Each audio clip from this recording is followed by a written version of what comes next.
গঙ্গাসাগর, গঙ্গা যেখানে সাগরে মিলিত হয়েছে।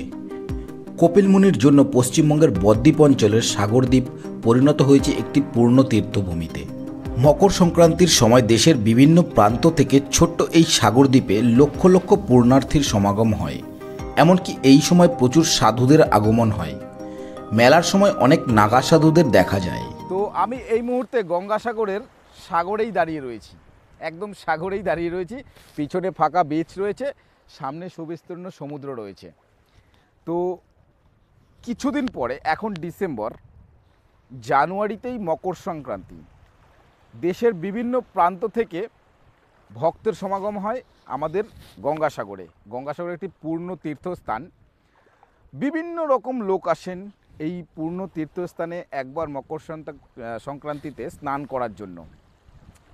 তো আমি তারই আগে একবার ঘুরতে এলাম এবং আপনাদের দেখাতে এলাম যে গঙ্গাসাগরটা কেমন। তো আমার এই ভিডিওর মাধ্যমেই আমি আপনাদেরকে ঘুরিয়ে দেখাবো গঙ্গাসাগরে কিভাবে আসবেন, কোথায় থাকবেন, কি কি দেখবেন, সম্পূর্ণটাই আমি আমার এই ভিডিওতে দিয়ে দেব।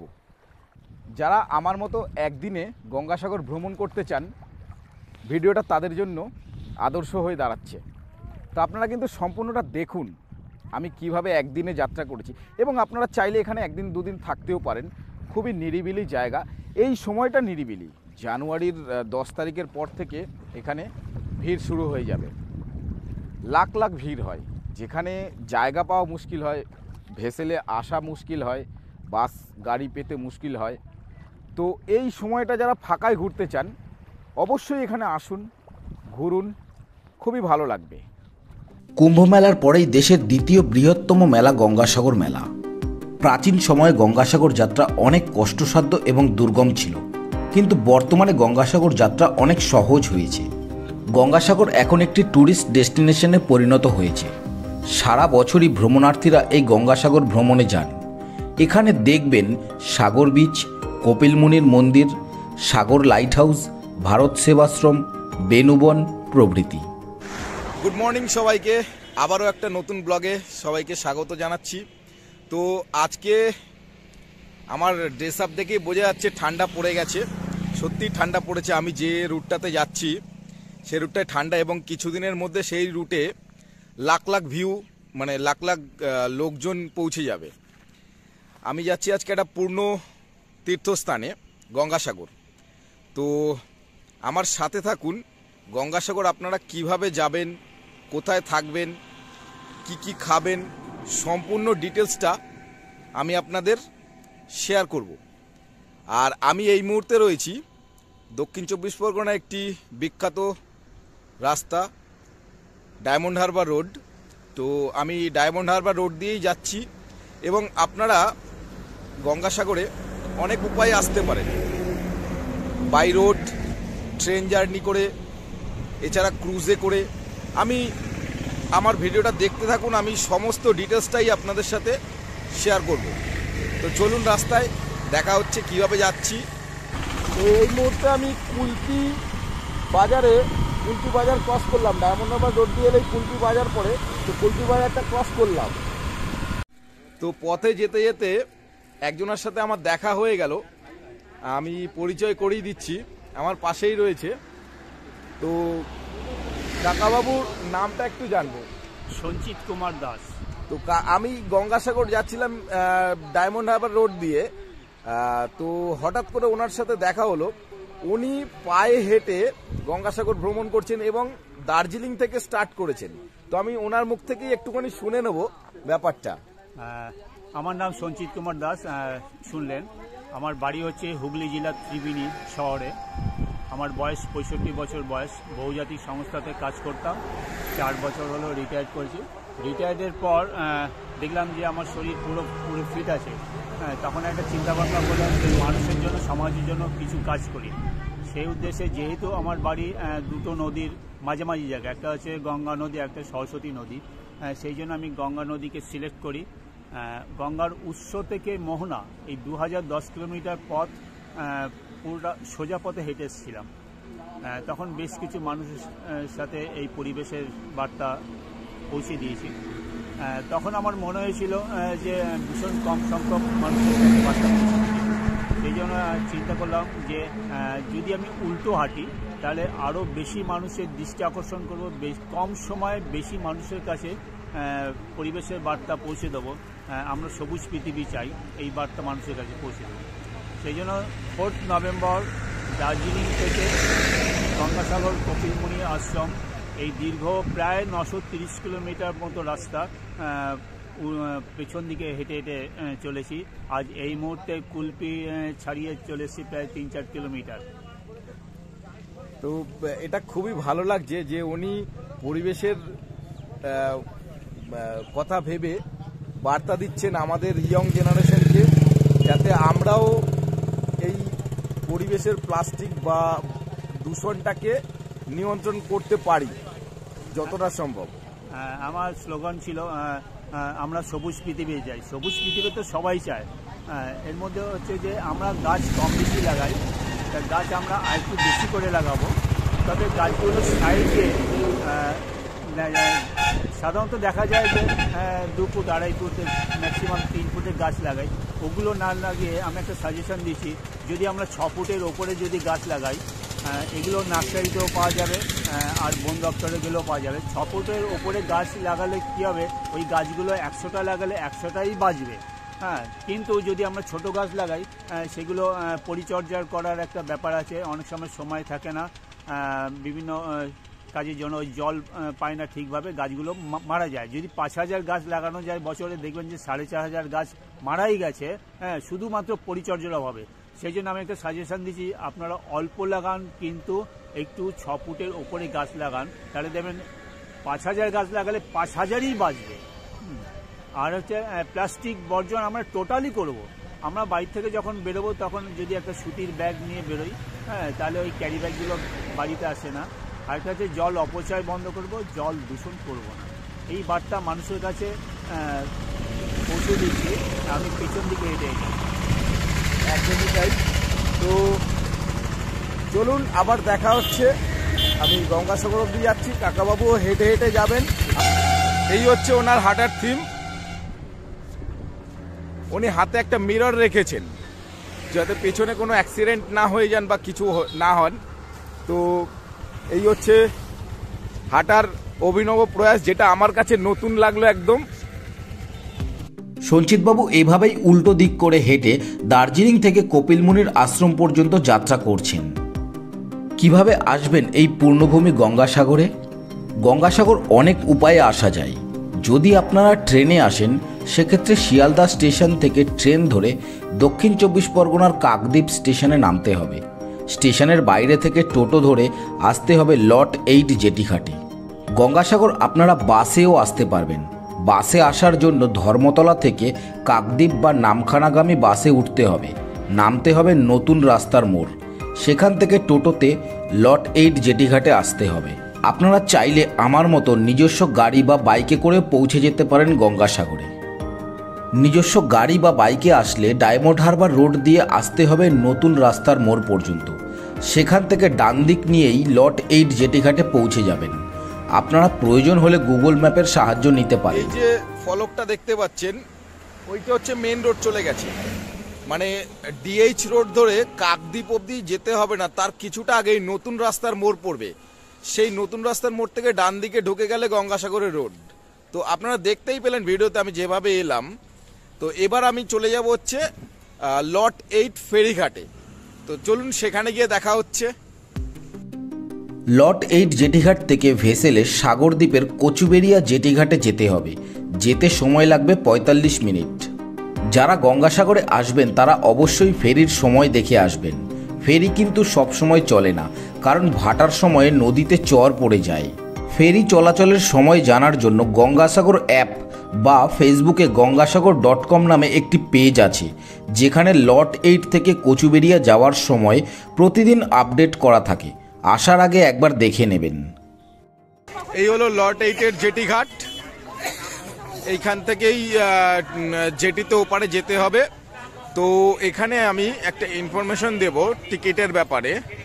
তো এই জেটি ঘাট থেকে টিকিট কেটে ওপারে যেতে হবে। জেটি ঘাটে পার পার্সন 9 টাকা করে টিকিট নেয়। আর যারা বাইক নিয়ে আসবে, বাইক নিয়ে এলে 8টা টিকিট এক্সট্রা কাটতে হবে বাইকের জন্য।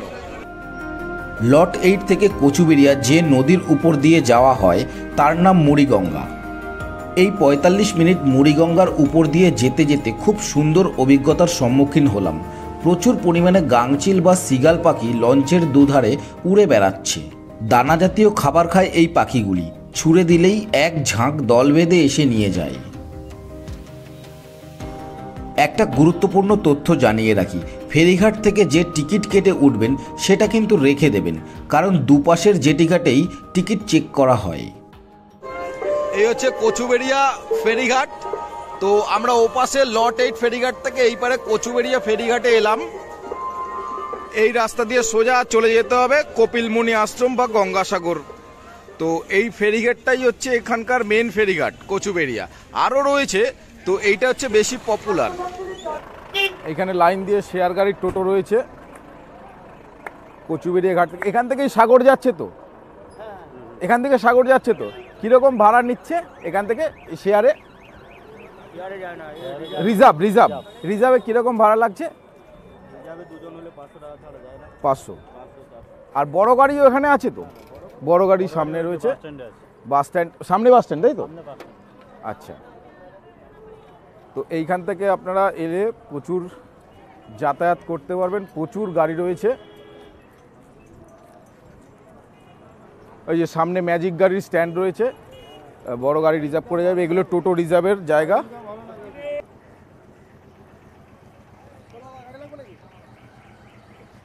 বাইক আছে এইখান থেকে সাগর যাচ্ছে তো, আপনাদের রিজার্ভে যাচ্ছে সব। কিরকম ভাড়া লাগছে রিজার্ভে?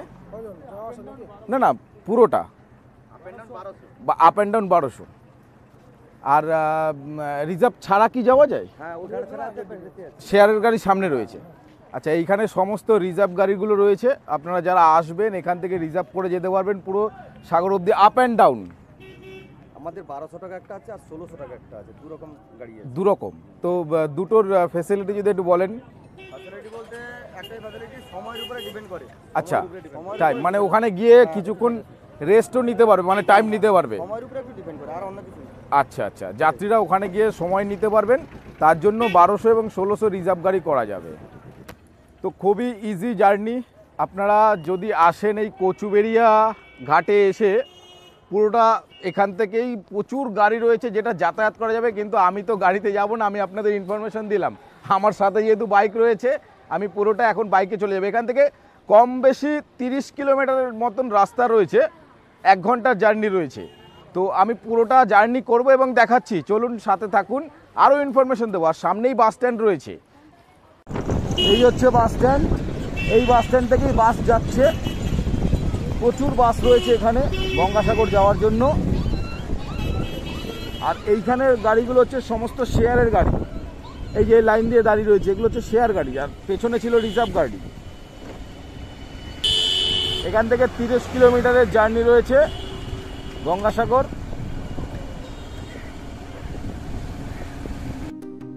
কচুবেড়িয়া ঘাট থেকে গঙ্গাসাগর খুব সহজেই পৌঁছে যাওয়া যায়। রয়েছে বাস, ম্যাজিক গাড়ি, টোটো।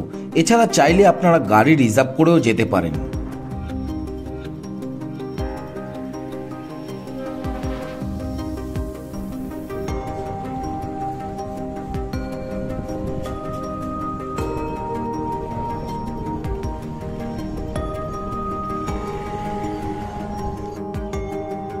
এটা হচ্ছে ডালার জায়গা, ডালা দেওয়ার জায়গা। গেট 1, গেট 2, এখানে প্রচুর দোকান রয়েছে ডালার, যারা মন্দিরে পুজো দিতে চায় তাদের জন্য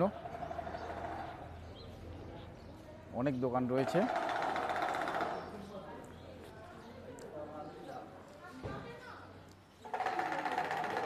দুধারেই দোকান রয়েছে প্রচুর। আর শুধু ডালা নয়, ডালা ছাড়াও বিভিন্ন রকম আইটেম পাওয়া যাচ্ছে, মালা, ব্যাগ, শঙ্খ, সমস্ত রকম পাওয়া যাচ্ছে। ওর দুটো, এই একটা ডালা যেটা আমি এক্ষুনি ঢুকলাম, আর এই একটা ডালার কাউন্টার রয়েছে। এবং সামনে খুব সুন্দর স্ট্যাচু করা রয়েছে, মহাদেবের স্ট্যাচু করা রয়েছে। এটাও ডালার জায়গা। আরও একটা ডালার জায়গা আছে, 3টে ডালার জায়গা রয়েছে এখানে। দুধারে শুধু ডালার রয়েছে, প্রচুর ভিড় হয় সংক্রান্তির সময়, তো তার জন্যই এই ব্যবস্থা রয়েছে। এইদিকে ডালা, সামনে মন্দির, একদম সামনে মন্দির। আর মন্দিরের ঠিক উল্টো দিকে, মানে এই হচ্ছে মন্দির, একদম এই মন্দিরের সোজা রাস্তা দিয়ে সোজা হচ্ছে সমুদ্র। এই হচ্ছে কপিল মুনির আশ্রম। তো এই মুহূর্তে আমি আশ্রমে প্রবেশ করব। কপিল মুনির যে মন্দির রয়েছে সেখানে, এখানে জুতো খুলে প্রবেশ করতে হবে।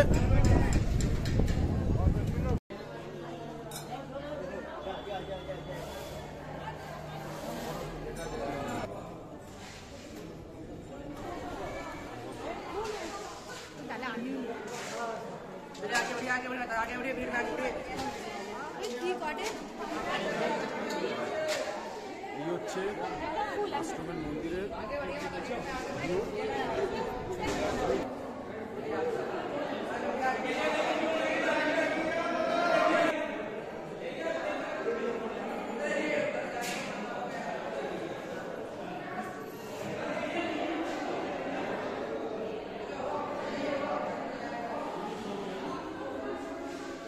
অনেকটা বড় হল, সামনেই এইদিকে প্রচুর ছোট ছোট মন্দির রয়েছে, ওই পাশেও রয়েছে। মেন মন্দির হচ্ছে এইখানে। এই হচ্ছে কপিলমুনি সরোবর। এখানে মা গঙ্গার একটি মূর্তি রয়েছে। কপিলমুনি সরোবর এটা। তো এই মুহূর্তে আমি রয়েছি একদম কপিলমুনি মন্দিরের সামনে, আপনারা দেখতেই পাচ্ছেন।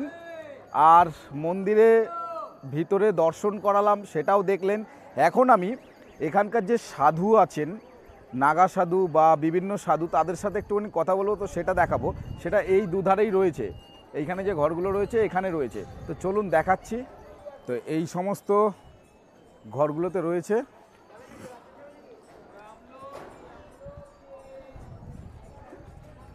নাগা বাবা বিভিন্ন রকমের।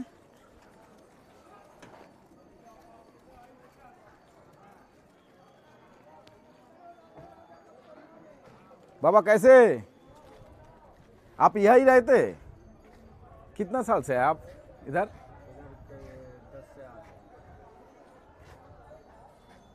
अभी तो मेला नहीं शुरू हुआ है, मेला शुरू होने के टाइम है, उस टाइम तो बहुत भीड़ होता है।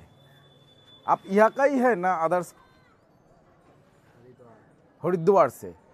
अच्छा अच्छा। तो अभी तो पूरा फाका है, जनवरी में पूरा फुल हो जाएगा। अच्छा अच्छा। और यही है आपका घर इधर से ही? জানি না কজন সৎ কজন ভণ্ড এসব বলতে পারছি না, তবে আছে এনারা, এটুকুনি বোঝা যাচ্ছে। এনাদেরই ছোট ছোট রুম রয়েছে, এখানেই এনারা থাকেন। বাবা कैसे? कपिल मुनि जी थे, उनकी तपस्या कर रहे थे। अच्छा।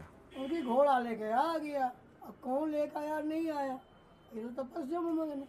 इनकी नेत्र के जो अग्नि अच्छा, होता ये है, जो इधर पे एक बात हो रहा है, चलता है जो सब तीर्थ बार बार गंगासागर एक बार, किस लिए कहते थे? इस ये हमको इसलिए जानना कहते है। थे कि पहले इतना साधन नहीं होता, अच्छा पहले चलता था नाव, नाव में 15-20 मिनट आते थे, तो अल्टा पलटी होता है, जंगल होते थे, लूट पाट होने से अब हो गया फैसिलिटी, ठीक है। अब आगे पुल बन जाएगा और फैसिलिटी हो जाएगा।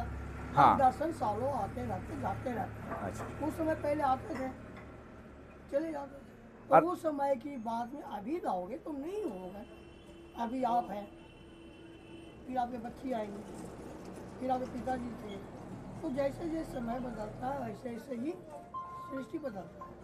अब जो पहली पर हम पतवार कर रहा था, शिकारी आएगा, हाँ। दाना डालेगा, हाँ। जाल में फंसना नहीं, फिर भी फंस जाता था। फिर क्या करोगे बताओ? तो गया केदार में। और ये जो इस जगह पर जो महत्व है, मकर संक्रांति में बहुत भीड़ होती है। संक्रांति के महत्व हर एक जगह है, अच्छा। पर यहाँ खास है। या खास है? खास इसलिए था कि कोई साधन नहीं। मकर संक्रांति तो राजगीर भी होता है, हाँ। मकर संक्रांति इलाहाबाद प्रयागराज भी होता है, हाँ। मकर संक्रांति हरिद्वार भी जैसे जैसे जो आदमी की सुविधा है, पॉकेट में नोट है, जो हिसाब से गर्मी है वो हिसाब से चलते हैं। कुछ दिन पहले पड़ी तो जनवरी में तो इधर पूरा भीड़ से भीड़ हो जाएगा। जनवरी मेला खूब भीड़ नहीं होता है। नहीं ये मंदिर 13, इधर 14, 15, 12, 13, 14, 15। 3 दिन भीड़ होता है, 15 में फटने लग जाता है। अच्छा, उसके बाद धीरे धीरे वही चलते रहेगा, फिर ऐसे ही पूर्णिमा चलते आ रहेगा। जाएगा, हाँ, फिर लोकल भीड़ आ जाएगा।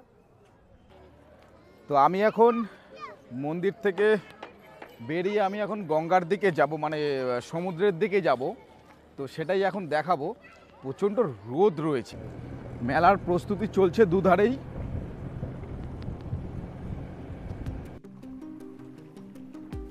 পুরো বিচ এই মুহূর্তে গঙ্গাসাগর বিচ পুরো ফাঁকা রয়েছে, কনস্ট্রাকশনের কাজ চলছে এইদিকে প্রচুর দেখা যাচ্ছে। আর ঠিক মন্দিরটা হচ্ছে এই এই এই কর্নারটায়, এই বিল্ডিংটার ওইখানে মন্দিরটা রয়েছে।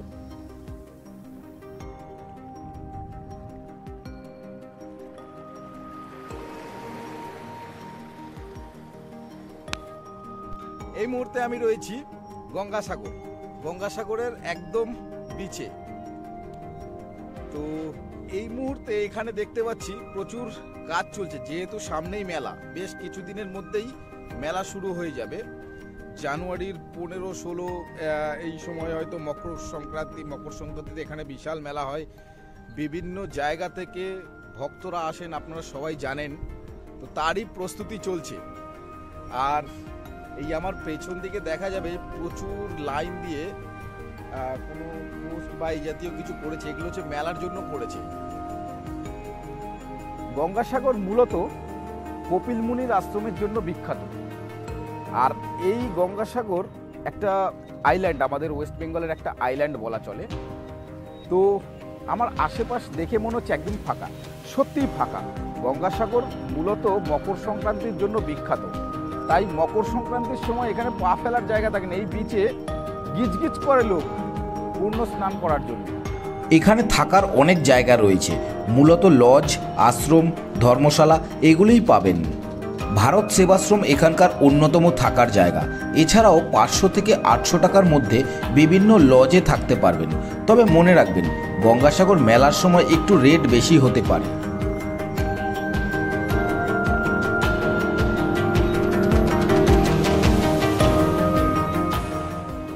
তাহলে আর দেরি কেন, ঝটপট 2 দিন হাতে নিয়ে বেরিয়ে পড়ুন গঙ্গাসাগর।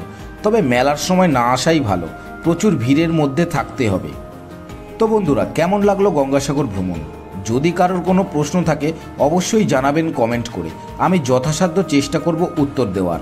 যারা আমার চ্যানেল নতুন দেখছেন অবশ্যই সাবস্ক্রাইব করে রাখবেন।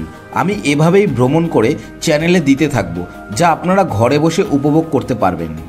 সবাই ভালো থাকবেন, সুস্থ থাকবেন, পারলে মাঝে মধ্যে ভ্রমণ করবেন।